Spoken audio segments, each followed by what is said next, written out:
Hi, I'm Cheryl Kagan, very proud to be the senator for Rockville and Gaithersburg. Welcome to this episode of Kibbitzing with Kagan. Today's very special guest is the truly extraordinary Jake Weissmann. I will tell you more about Jake, but I'm going to start by just saying thank you. Welcome to Kibbitzing with Kagan. Thanks for making the time. I'm excited to kibitz. Excellent.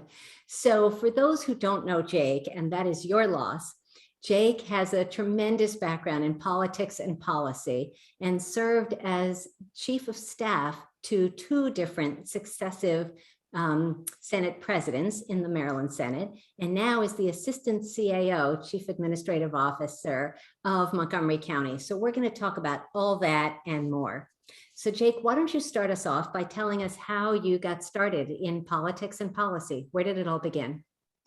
I wish I could say for certain. I, grew up, we talked politics around the house a little bit. My dad was kind of a moderate, independent, business-minded guy. My mom was definitely more liberal. But we talked about it a little bit, but it was in college where between my degrees in social work and psychology, being involved in some political groups, and my night job, which was I worked at Walmart, it gave me a better awareness to kind of politics and how it influences everything. And better be lucky than good. In my senior year, Ben Cardin was running for U.S. Senate, and I was a big fan of now Senator Cardin, and his campaign headquarters was 5-minute drive from UMBC, where I was in undergrad. And so I went there, starting in December, first to volunteer and eventually became a field organizer on his campaign. Then when I was getting my grad degree in social work, I worked on another campaign, Kiefer Mitchell's mayoral race, which had a bit of a different outcome. And then I thought I was done. I was finishing my grad degree, and I was looking for jobs, right? I was throwing things out everywhere, and got incredibly lucky that a delegate who I'd gotten to know a little bit, a guy named Todd Schuler, had given my resume to the HR at the General Assembly, and Kirill Resnick, who had been appointed to the House when Nancy King was elevated to the Senate, was looking through resumes, and a couple of the names that I had down on recommendations were people he knew. So he pulled me in for an interview, and one thing led to another. Awesome. And Kirill Resnick, for anyone who doesn't know, is a talented delegate from District 39, Montgomery County, Up County, part of Germantown and Montgomery Village and beyond. So at some point you pivoted from Delegate Resnick and you came over to the Senate side. What was the biggest surprise about that pivot?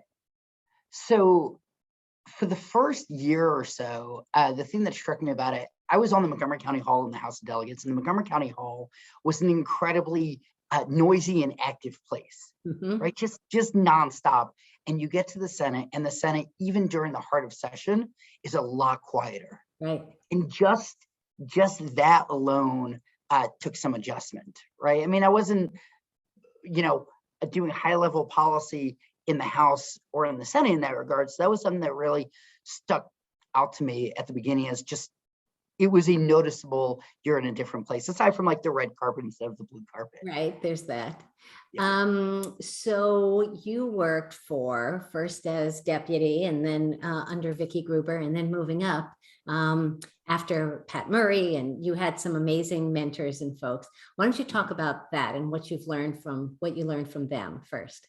Yeah, so Pat Murray, who's now chief of staff for County Executive Johnny O, was the one who first reached out to me. I was president of Young Dems at the time and had gotten coffee with him, and he was like, we've got this position if you're interested in. And Pat taught me a whole lot. I think one of the lessons he gave me that I still try to remind myself on a daily basis is when you're talking to elected officials, when they start talking, that's a good time for you to stop talking.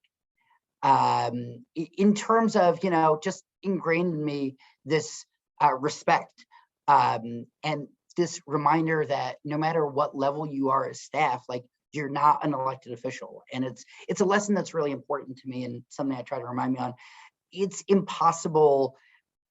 There's nobody like Vicki Gruber. Yes. So Vicki was chief of staff for Mike for about 10 years. She's now executive director of DLS. DLS, the Department of Legislative Services. Yes, thank you. Still talking to Annapolis. I'll try to translate for you. Appreciate it. Vicki is immensely smart, immensely talented, and is a force to be reckoned with. She can be a tornado. And it's incredible to watch her work. And I watched her pull off some pretty incredible things while still having wonderful relationships with people. Mhm. And so not a day goes by where I don't think of Vicky or Pat and the lessons that they taught me. Fantastic. So quick fun fact, do you know that Pat Murray, Vicky Gruber, Jack Cade, and I all share a birthday? I knew you, Vicky, and Pat. I didn't know Jack Cade. So I'm going to do something and Thurgood Marshall. I'm going to do something that I swore I wouldn't need to, which is I have to pull out my laptop cord because it said I had 2 hours left and now it says I have 5 minutes left. Uh-oh. So Okay. I apologize, Senator. We'll pause. Okay, we've restarted and Jake is re-empowered now. So in any case, so July 2nd, kind of a cool thing. I think that's great company for me to be in. It's amazing. There's a couple of days, I remember he's not in the Senate anymore, but Senator Jim Brochin and Senator Kathy Klausmeyer share the same birthday, which was always, but July 2nd kind of always stuck out because especially when I started, it was like, oh, hey, I can just check off my boss's birthdays all on the same day and, there you go. be done with it. All right, so let's pivot. You worked for the longest serving Senate president in the nation's history, not just Maryland's history, but the nation's history. Thomas V. Mike Miller, an extraordinary leader and truly a legend. Share with me one of your favorite Mike Miller stories. It's always tough when people ask me that question because there's a whole variety of stories. There's the stories that you tell in polite conversation and the stories that you don't tell in polite. I think the thing that, always stuck with me about Mike was he was constantly learning and I told people, and he's done this in front of the press, on my good days, he would refer to me as his liberal conscience, and on his bad days, he would refer to me as Trotsky, kind of running the gamut there.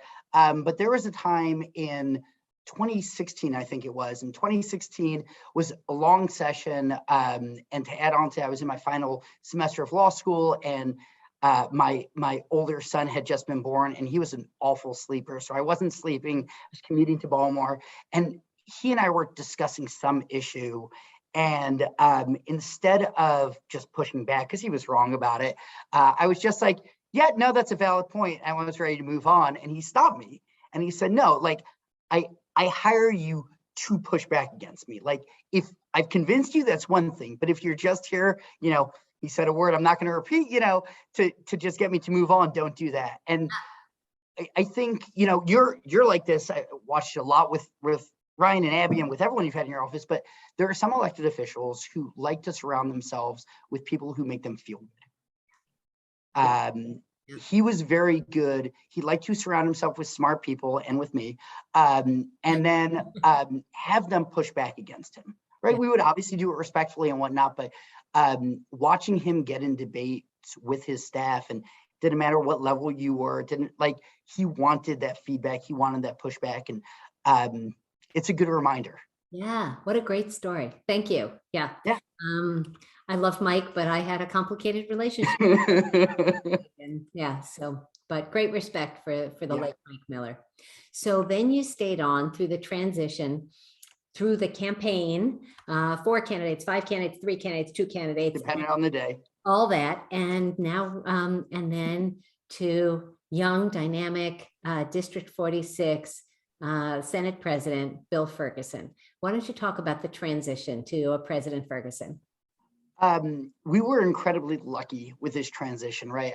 We've seen transitions happen any number of ways, but Mike, while he was sick, was still fully involved, and President Ferguson was eager to learn, but also has this tremendous skill of building up his own relationship with every member of the Senate, both parties, right? I think there was no more statement than on opening day when he was elected. He was nominated by President Emeritus Miller and seconded by Senator Jennings, who was the minority leader. Like the message it sent. But President Ferguson is somebody who wants to get it right. And so we had hours of discussions about Senate protocols and practicing on the floor. And when he got on the floor that first day, you would have thought he'd been doing it for years and years. And he consistently, throughout our time together, consistently pushed himself to learn more and to do better and to keep building these relationships. Like,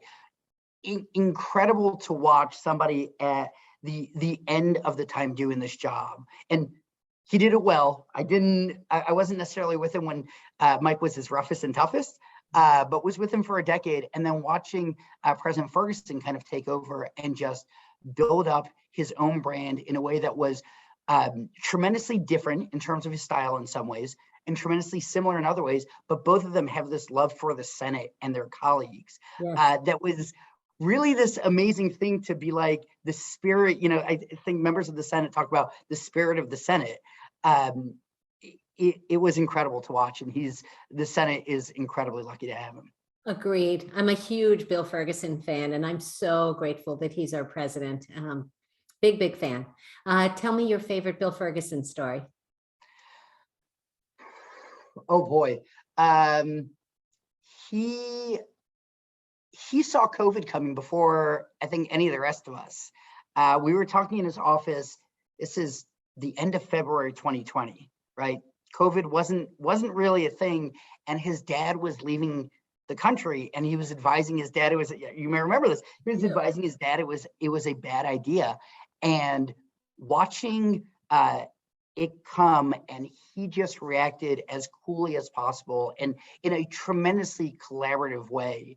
Not that I had any doubts, but was a reminder to me of this is the right guy at the right time. I mean, the challenges he faced over the next year and still does face, he managed to deal with them in a way that it worked. He kept the Senate safe and kept the Senate humming along, but did in a way that I don't think a single member of the Senate felt like they were not involved in the decision-making process. Well, I'm going to give credit to President Ferguson and to Johns Hopkins and to the rest of the staff and to you, Jake. I mean, you guys did an extraordinary job. And I actually had a question about the challenges of COVID. So why don't you talk about the early adjournment in 2020, which hadn't been done since like the Civil War, or crazy. Technically never in some ways, yeah. Technically never, okay. And then the 2021 session with all of us in our little aquarium. Yeah, I've got my little Cenopod right there. It was incredible. So one of those moments I'll never forget was the night, I think it was March 8th, we got the confirmation, or March 5th, we got the confirmation of the first COVID case in Maryland. In Rockville. And there was a Senate's past dinner. And so I skipped the Senate's past dinner to meet with Alex Hughes, who's the Speaker's Chief of Staff, and Sandy Brantley, who's counsel to the General Assembly. And in part, it's one of these memories I'll never forget, because we're sitting in the Chief's of Staff office is not very big. We're sitting in the office, the door is closed, no windows open. We're handing around a sleeve of Oreos, like nobody's wearing masks. But we had no clue what we were dealing with. Right. And this decision of we're going to keep monitoring things, but we're going to try to get as much done as possible. And the recognition of every action the General Assembly takes sends a signal to the public. And then when we adjourn sine die, normally you get, a bit of a respite, but it was right into people were hurting and people needed information. And so we had to master virtual, hearings really quickly. And we had to keep getting information out to the public. And then the unemployment insurance crisis that still hasn't gone away, unfortunately. And so it was nonstop. And at the same time, small businesses, nonprofits, everyone that needed support. And yeah. So one of the things that sticks with me for that, though, is the senators, I think people a lot of times want to give staff credit, and staff deserves credit, especially this past year. The staff is incredible, but senators kept hustling too and kept working, right? I never had a staffer that I talked to and they're like, yeah, my senator's not around, but like as staff, it makes all the difference when you know that, the senators are working just as hard, if not harder. And then around August, we started talking about what session would look like. And President Ferguson and I had gone August back. 2020, just to be clear. Yes, August 2020. Thank you. Mhm. President Ferguson and I had gone back about a whole bunch of things. And then one day he called me and I was getting out of my car in State Circle, and he outlined for me kind of, we need to do these different tiers. And so we worked with professor at UMBC and Johns Hopkins, as well as Dr. Kalyana Raman, who's the Anne Arundel Health Officer in the Department of Health, who was wonderful, and put together both a testing regimen to ensure that every senator was tested twice before they came onto the floor, as well as those of us who were coming onto the floor. So just to be clear for anybody watching, 4 tests per week, 2 rapids and 2 PCRs. And we had to, just to beat it to death here, we had to have an app on our phone, and we had to show the green check mark from the rapid test result, which we get in 15 minutes before we were allowed to enter the Senate floor to do the people's business. And look, again, we could have had senators complain. We've seen in other states, people refuse to wear masks, refuse to get tests. Democratic, Republican, didn't matter. Everybody went along with it. Yeah. And so it was worrisome. You know, we had a couple of false negatives and false positives, and you know, but it worked. And then we had the opportunity to get the vaccine. And by opportunity, I mean, it was really like pushed by the president and the speaker that, you know, legislators do this, need to have access to it, and they need to go do it. And look, thankfully, our number one goal was that no one got sick, and not one person in the Senate did. And not one Senate person got sick, and we got through the whole 90-day session, which I think most of us would have bet against the likelihood of that. I think, yeah, but again, you know, we had senators who were very, and I'll pick on you for this. Like, you were very vigilant in making sure if you saw something that maybe we didn't think of, or saw something going on, that you let us know. And like, it's, again, people had the opportunity to just kind of step back and make it somebody else's problem. And we saw the opposite, which was the only way to get through something like this. Well, there were questions like, how are the reporters going to be there? How do we do the First Amendment and access to a free press, but yet we don't want them to be endangered, or us to be endangered by them. And so putting them in the gallery and having them, yeah. So it was. I seem to remember a senator from District 17 being very big on, we need to make sure that the press has access, and we need it. And it made all the, you know, talking to members of the press, when there were problems that came up, we dealt with it, but by and large, they felt very, very good about the access that they had. And that's what you want. You want an open institution. The weirdest thing, and I really did not intend to go COVID this whole time, because I've got a ton more questions, but lobbyists, I had, now I'm forgetting whether it was 2 or 3 in person in my office meetings with lobbyists. And normally I'll have 10 in a day of constituents and lobbyists and advocates and staffers from other offices and all that coming by. This just did not happen. It was a big deal. They had to be tested. You had to go pick them up at the front door. You had to walk them in. You had to walk them out. It was a to-do. I hated it, and I'm sure you did too. It was necessary. I'm glad we did it, but you know, a regular session where people can just pop in is the way it's supposed to be. I'm hoping for January. Let's move on from COVID. Favorite Bill Ferguson story unrelated to COVID. Do you have one, or should we move on? I've got plenty. I mean, honestly, my favorite Bill Ferguson story is before he became Senate president, and it was, you know, when Senator Ferguson, newly elected, you know, I think every senator comes in saying, I'm going to change the world, just like that. And especially if you weren't in the House of Delegates, and he came in and ran up against a wall of other legislators, and I got to see the moment where he was able to get pre-K established as one of the funding sources for gaming. And I got to see the light flick on of exactly, and it was just incredible. It was either that, or when he was the floor leader for the school construction legislation on the floor of the Senate in 2019, nice. Where he did an extraordinary job under extraordinarily difficult situations. And frankly, when, you know, talking to people when the election was going on, that leadership on the floor was something that people turned to as a reminder of this is somebody who can debate on the floor, and it made them feel very comfortable with Totally. voting for. Totally. And for those who may not know, President Ferguson became a senator by defeating an incumbent, a longtime incumbent Democratic senator. And that was going up against President Miller and in the incumbency. So I will say my favorite President Ferguson story ever might be from when I was working on Kiefer's campaign and he was working on Mayor Sheila Dixon's campaign.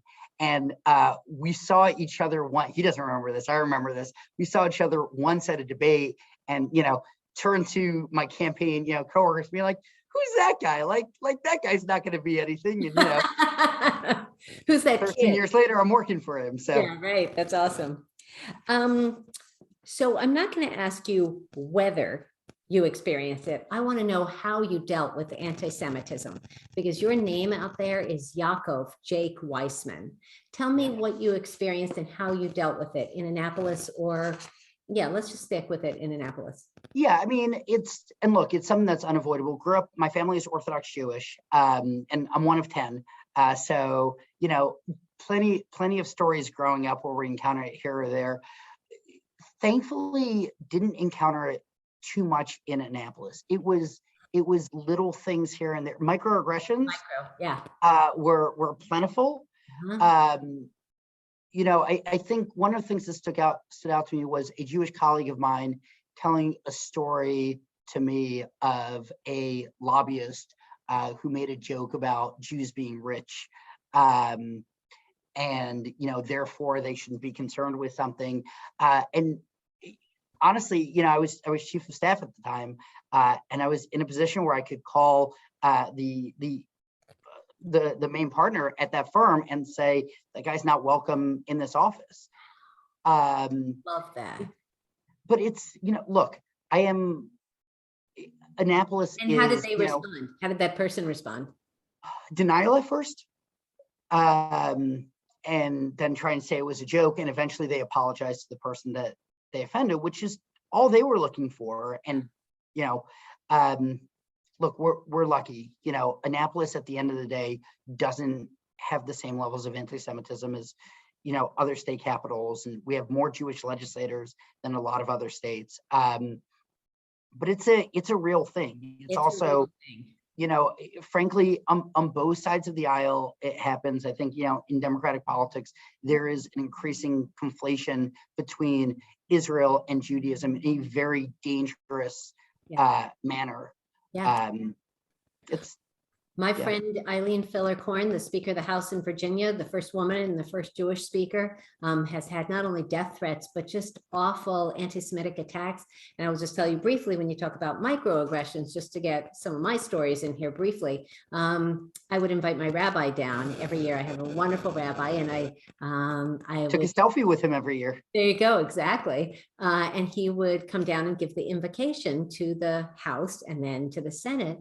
And every year without fail, a colleague would say, I didn't know you were Jewish. You don't look Jewish, or then you don't act Jewish. It's like, and I think it's ignorance. What does that mean to you? And how do you maintain relationship and enhance relationship while educating someone and kind of teaching them that that's totally not okay? And stereotypes, whether you're Black, Jewish, gay, Latino, anything, that's totally not okay. But okay, so moving on.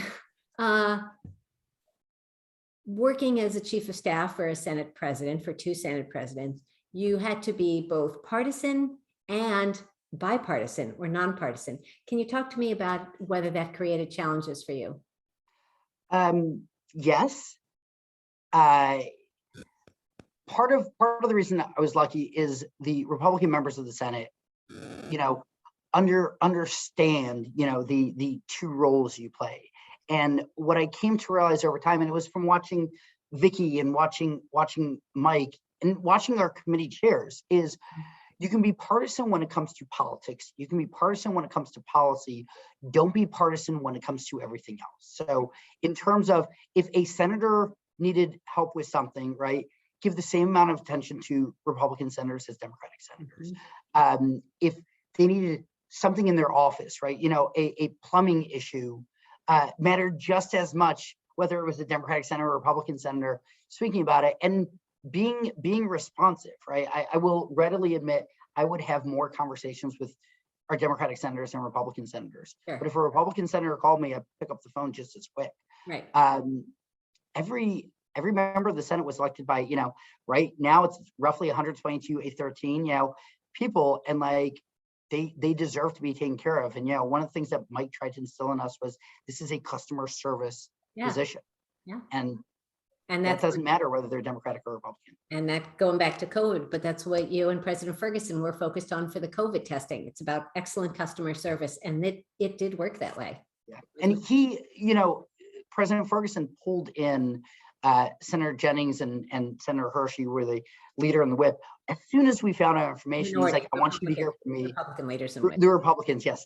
I want you to hear from me. I want you to understand it. So that regardless, at the press conference, Senator Jennings spoke with President Ferguson and Speaker Jones and House Minority Leader Kibbitzing to ensure that it was clear it was a unified, bipartisan thing. Yeah. For a young person entering politics or policy, what piece of advice or pieces of advice might you offer? Buckle up. It's a hell of a ride. I think I end up saying this, I think my wife is getting tired of hearing it, but I think the three things that have kind of kept me sane through all of this is be yourself. And the second, I learned to be very comfortable with who I am. I was afraid it would shut down avenues, and actually it was the opposite. I think it helped me connect with people a whole lot more. Be kind, like choosing kindness, it's an active sort of thing. And choosing joy. Like, it's not just a matter of it's a tough world out there. It's also a matter of, I think elected officials like people who prefer not to look at everything as the end of the world and that everything's falling apart. Annapolis does extraordinary work, and not confusing it with DC, I think, is important. Right. No, fair. 2 more questions before we get to the Fast Five. Talk about your new job as Assistant CAO for Montgomery County, why you left the Senate and how the new job is going, and that dang boss of yours. That's So I was in the legislature for 14 years, and I kind of took a look around, I think as a lot of people are right now, and saying it's time to do something different. It's the right time. Yeah. And President Ferguson was phenomenal with understanding and kind of helping the transition. And I had a lot of conversations with a lot of different people. The outside world is a whole lot bigger than Annapolis, and didn't want to go lobby. Had a lot of interesting conversations in the nonprofit world and local government. But it was that awful boss, Rich Madaleno, that really drew me to former senator, former vice chair of BMT, and just budget and tax, everything. Former deputy, former Montgomery County lobbyist, former candidate for governor. Yeah, absolutely. And former kibitzing with Kagan. Yes, great episode. But it was a matter of knowing that I'd have the ability here to understand. I know how the legislative branch works. I have no clue how government gets implemented, and getting to understand it. And Montgomery County, has a wealth of opportunities and has a wealth of needs. And I think, when I started working for Kirill, getting to understand better that no, the roads in Montgomery County are not paved with gold, that there's tremendous need here. And so the work I'm doing is revolving around economic development and housing and transportation. And it's a very interesting portfolio. And one of the things that excites me, I've been working in the county executive's office, now for 13 days as of this recording, is there's a whole bunch of amazing people here doing incredible work. Yeah. And it's exciting to be in an environment where people want to get things done. And so I've had conversations with business owners and conversations with community leaders about how to move forward and how to make sure that the business economic development environment keeps a focus on equity and keeps a focus on, making sure that the economic development in the county continues to grow, and Montgomery County continues to be a place for businesses to come to, both small and big businesses, but that it comes to it with a way to join. And look, I get to be minutes away from you, and that was really my number one goal. working in the heart of District 17, I'll have you know. And I was just going to say, because it wouldn't be me if I didn't say, yes, big businesses and small businesses nonprofits. and nonprofits. Exactly. Thank you. Yeah. Thank you. I was having a conversation about Nonprofit Village the other day. Look at that. Well, that's where I lease space, as you know. I know. Yeah, I've got meetings there next week. So the last question, how do you do work-life balance? You've got two adorable little people and a beautiful wife and a long commute. And often that question is asked of women only, but you are an engaged dad and a busy professional. Talk about that, if you would. No, number one, I appreciate you asking that of a man. I'm incredibly lucky, right? I have an incredibly supportive wife who works a very important, very full-time job. She teleworks, and so it's a little bit, easier to deal with pickup and whatnot.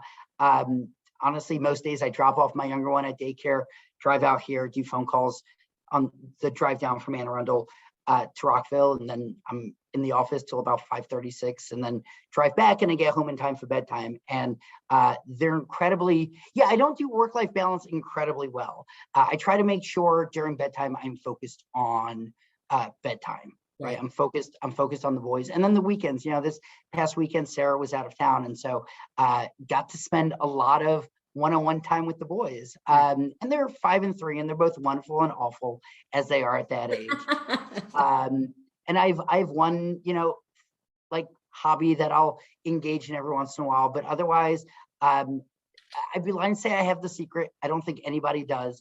I'm lucky. Like, that's my secret. I have an incredibly supportive partner and kids who give me a lot of latitude that I'm sure I'll pay for in therapy bills later. There you go. Well, Jake Weissmann, I adore you and admire you. And the feeling is beyond mutual. Thank you. I just think Montgomery County is so lucky to have you. And I was so blessed to be able to work with you in the Senate under 2 presidents. So, but now it's time for the Fast Five. I've been sweating for these. All right. All right. So these aren't, well, we'll see. We'll see if you think they're easy or hard. Question number 1. What is your favorite spot in Maryland to go grab a beer? It's going to be Annapolis. Like, it's going to be just sitting by the water, sitting by the dock, just, there's something just incredibly serene about it. In terms of just favorite place in Maryland, period, I'll tell you it's Deep Creek. Okay. But you can't really grab a beer out there. Not so much. Deep Creek, West Virginia. Yeah. That is so crazy. Okay. What is your favorite vacation you've ever taken? Where'd you go? So I went to, this is going to be horrible. I went to Louisville by myself for 3 days after the 2018 election. Did the 2018 election, became chief of staff, and Sarah turned to me at the end of November and said, "You're completely burnt out. You need to go away." And I just went to Louisville by myself for 3 days and just walked the town. Why Louisville? It was a cheap flight. Okay. But it was great. And it was the first time I realized I actually like vacationing, like going to a big city and just losing myself in it for a couple days. And so I did the same in Chicago this summer. Yes. And it was just really nice. Awesome. I love that. If you could live anywhere outside of Maryland, where would you choose? Probably Denver, Colorado. I haven't traveled a whole lot. I've only been to a couple countries overseas.